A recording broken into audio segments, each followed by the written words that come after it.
What up, Laker Nation? You here with your boy Kareem, aka Mr. 100 Likes. How you guys doing? Wow. Let's get to it. Let's get to it, man. What happened to the center position? The center position is pretty much gone.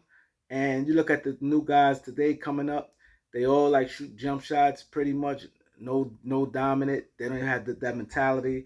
I guess in AAU they telling the guys to shoot jump shots. They're not even working on no post game. I haven't seen. You don't even see centers with post games no more. It's crazy how times change. Power forwards back in the days, anywhere from the 4 and the 5, you had to have a post game. Look at guys like the Rasheed Wallace, the Tim Duncans, the Kevin Garnett.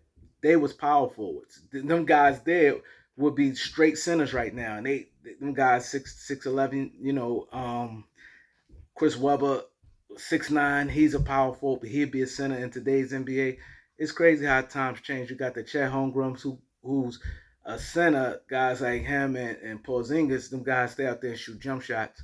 The center position is no more. And the thinking of a lot of these NBA teams is, man, we could just get a bunch of guys that 6'9", that can play center, and they could switch and pretty much do things that some threes can do, and that's how they approaching the game.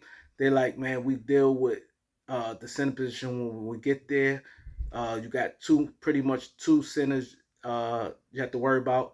One in the West and one in the East. You got Joker uh, in the East, Jokic, and you have a B in the Eastern Conference. So they probably like whenever we get deal with them, we deal with them. But we just they figure we just throw a big body on them, hopefully, and do a little double teaming. You take them out the game, and both of them guys at times bail you out with the B.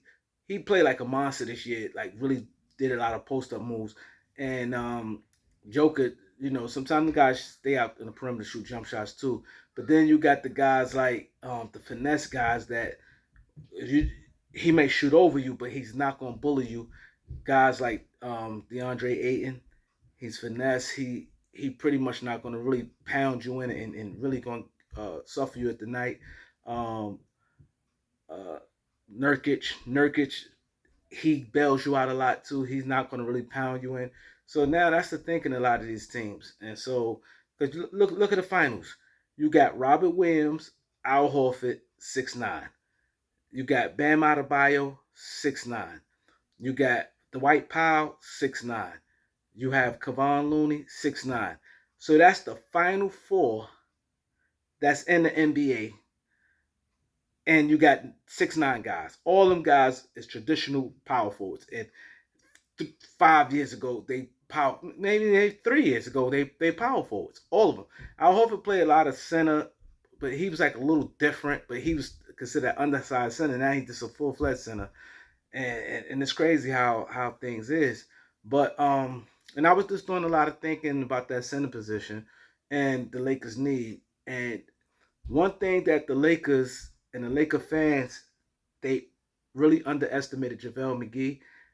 Everyone keeps saying the Lakers, they they messed up when they got rid of Caruso, KCP, and Kuzma and them guys there for Russ. I think the biggest mistake they made was JaVale McGee. There was no reason. He was under contract for another year, but only four. He only had 1 year with $4 million.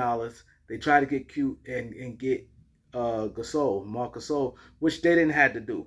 That was to me the biggest mistake they made, because if you think about it, JaVale McGee had a major impact. Him and Anthony Davis played beautiful together, and that paint it made KCP and them guys look like better defenders because they had guys in the back end. And once them guys was blocking shots the way they was blocking it all season, and that was in the scouting report, all you had to do is pretty much play tough defense on the perimeter, play the best you can, and force a guy to and the guys was shooting jump shots. They didn't want to come in the middle and deal with McGee and Anthony Davis. So they shot jump shots, and we all know a jump shot is not a high percentage shot. You know, a 3 or 18 foot. It's not like shooting a 5 foot layup if you go to the basket.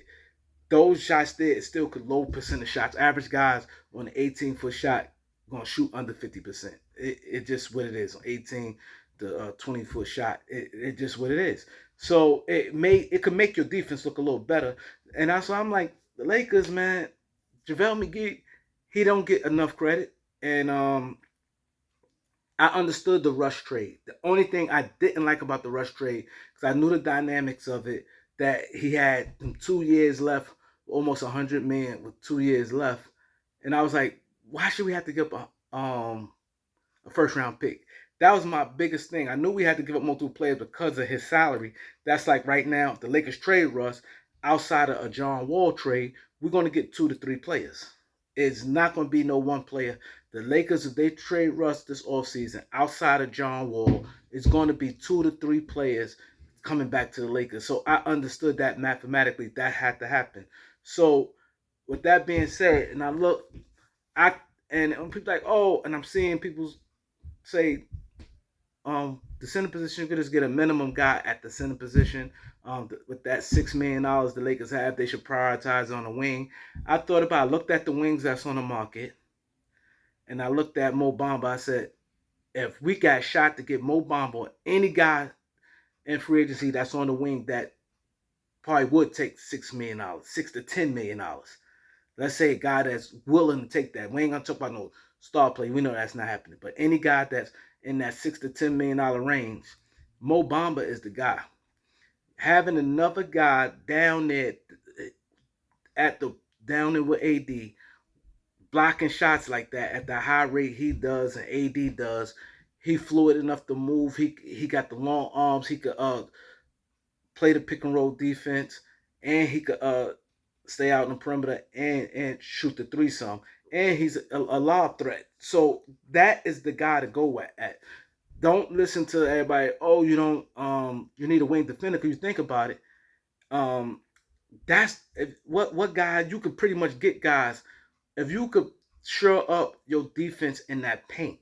It makes a difference. Look for instance, Al Horford and Robert Williams. They both 6'9", and they not the shot block. Well, Robert Williams is a tremendous shot blocker, but they would help Boston defense. People, yeah, Marcus Smart is tough on the perimeter, but them guys back there, they was closing in on guys in the paint. Boston played a real good defense around the rim with Al Horford and Robert Williams.